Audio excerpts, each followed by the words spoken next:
Hey guys, welcome to number 8 of the Inter Milan career mode, and to start off this episode we're just going to be ending off the January transfer window. We made £30 million worth of signings: Hernandez, Ben Arfa, Candreva, Juzanovic and Chicharito, just really good players. So kicking off this episode, we do get a bid in here for Dries Mertens of 11.5 million, but as there's only a few hours left in the window, I'm going to raise it to like 27.5 million because there's a chance that we won't be able to bring in someone new. As you can see here, we're going to be potentially looking at get Lacazette in a swap deal with Icardi, who's worth about 39 million, plus the 3.5 million. Maybe they'll accept it. I know it's about 10 million less than what they want as well. Antonio Martial for Pereira plus 5 million. That would be a really nice deal. He's only 76 rated. We're not really going to get him to any higher of a rating in the short time we have from now until the end of the season, but he would be a very nice player on the left-hand side or down the middle. Another player, Shinji Okazaki, he's done really well in real life with Leicester, and yeah, I don't really mind bringing him in, but out of the three, I'd say he's probably the least favourite. But if we can bring in Martial or Lacazette, that would be really good. Just putting an improved offer there, literally every single penny that we have for Lacazette, and in the end, we actually have to terminate the loan of Dodo, the left mid / left back. We've got loads of players in that position. I don't think we've even played a single game with him, so it doesn't really cost us much, and we do actually gain a bit of money, so that's actually good, because then we can accept the contract for Okazaki there, 5.1 million plus Pereira, the left back, and 70 grand a week.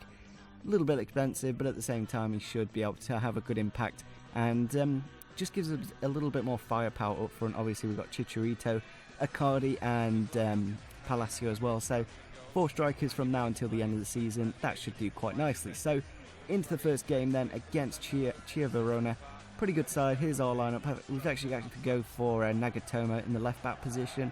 Just thought I'd try him out because he is actually running out at the end of the year. I think he's one of the players I would have liked to move on, but unfortunately we couldn't get rid of him. But so may as well give him a few games here and there against a lesser team like Chia Verona, who have got Palacio up front, the Swansea City striker, Berisic quite good in the centre attacking mid position, Gambarini. It's a pretty okay side. So into the 23rd minute of the match here, Okazaki bringing the ball up, and beautiful finish from the Japanese international to make it 1-0 on his debut. A great way to kick off his career. I just thought I'd give him the game against a lesser side, see how he does, and see if he can get into the first team. So Dries Mertens doubles the lead there in the 66th minute of the match. Another terrific strike from the Belgian, one of the best signings we've made on this career mode so far. We'll have to see how those some more January ones like Draxler, Candreva and a few others do as well. Another great turn there from Mertens, assist through to Montoya, and does put it into the back of the net to make it 3-0 in the final kick of the game. A good way to kick off the episode with a fantastic 3-0 victory against Chia Verona, and obviously gets us the 3 points. So yeah, I think we've got some really big games coming up in this episode. The 2 Champions League knockout games against Chelsea. Obviously they're going to be the biggest ones of the episode, but we are going to simulate this next game against Hellas Verona. They're not really that good. I think they've got like Pazzini, Romulo and maybe Rafael the goalkeeper and Luketoni.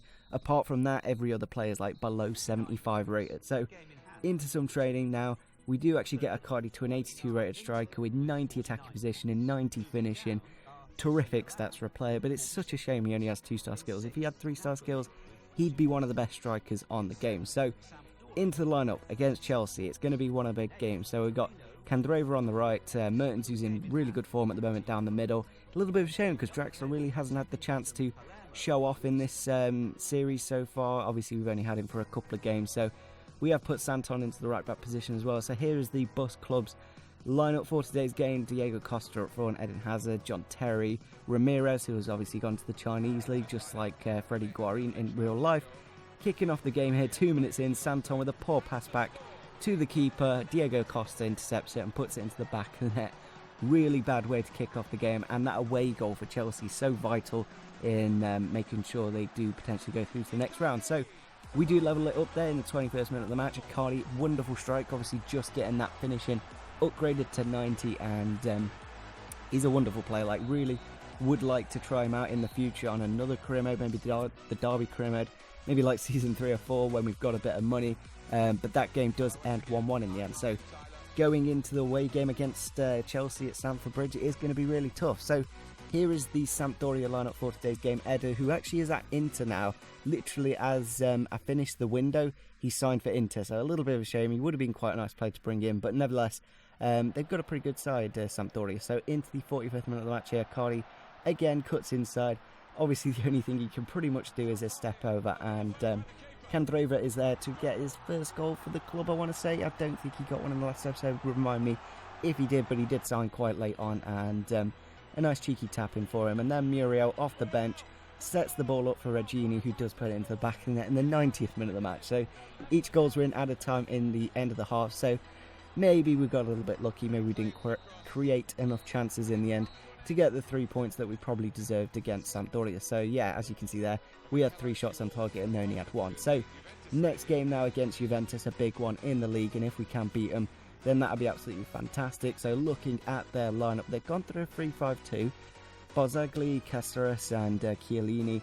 Khedira in front of him, Pereira, Pogba, Asamoah, Cuadrado and Dybala and Mandzukic up front, and obviously Buffon in goal. So 25th minute of the match here, Freddie Guarin with the shot, deflects, goes back to Icardi, and you just look at the neck muscles there to get his head around the ball and put into the back of the net to make it 1-0 in the first 30 minutes of the match. Then in the 68th minute, Perisic getting the ball into the box.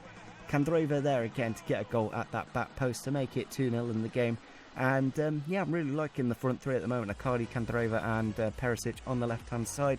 It's going to be really difficult for the likes of Ben Arfa and Hernandez to get a first-team position when they are banging in goals like this. Unfortunately, we do concede a little bit of a consolation goal there from Juventus. Lamina, the Gabon international, obviously gets that link with Aubameyang on Ultimate Team. Does get the goal there to make it 2-1 in the final moments of the game. So a really good win against Juventus. That is a big statement, obviously beating one of the best teams in the league. Going to simulate the next game now, and it's just crazy. Like, we scored 12th minute with Okazaki, and then Giardino does score in the 13th, and it is really annoying, like, simulating games. If I've heard something, if you go 2-0 down when simulating, you cannot win the game. It is impossible to do. So that's something interesting though, and as you can see there in the 76th minute of the match, Palacio does win a penalty, scores it as well, and that is how the game does end. So we're going to do a quick little squad report if you want to pause it at any moment that you want to see a player's particular stats, but I'm just going to quickly skim through this. As you can see, there's like Icardi +3, and a lot of the first team mainly getting +1s. Ben Arfa has actually gone up to an 81, which is nice to see. Same with Bojan, and Santon going up. He's quite young, obviously. Palacio going down as he is 33 years old now, and a few of the youngsters looking quite good. I might have to look at potentially getting those on the Derby Caremo, because we just didn't have the opportunity to play the young players that will be the future of Inter Milan. So into the away game against Chelsea at Stamford Bridge. As you can see there's our lineup. Here's the Chelsea lineup then. They've gone for pretty much the same team. Jerome Boateng actually coming into the defence. Obviously signed them from Bayern Munich in the summer, I believe. Ridiculously good centre-back, so it's going to be a tough game, that's for sure. And we didn't exactly help ourselves. First 10 minutes of the match there, I think it's Cesc Fabregas with the header to make it 1-0 and 2-1 on aggregate. But in the 32nd minute of the match here, Mertens with the blistering pace cuts inside, finesses it into the back of the net, gets us back into it, 2-2. Pretty much level now. Obviously the away goals pretty much cancelled themselves out. Both teams have won, and we go into the 47th minute of the match here, and Freddie Guarin just pulls that out of the bag, boots it into the top right-hand corner and makes it 2-1 in the game.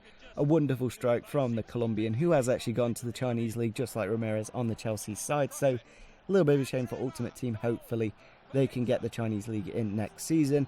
Again, Candreva, I think he scored in every single game so far that I've actually played, gets it there to make it 3-1.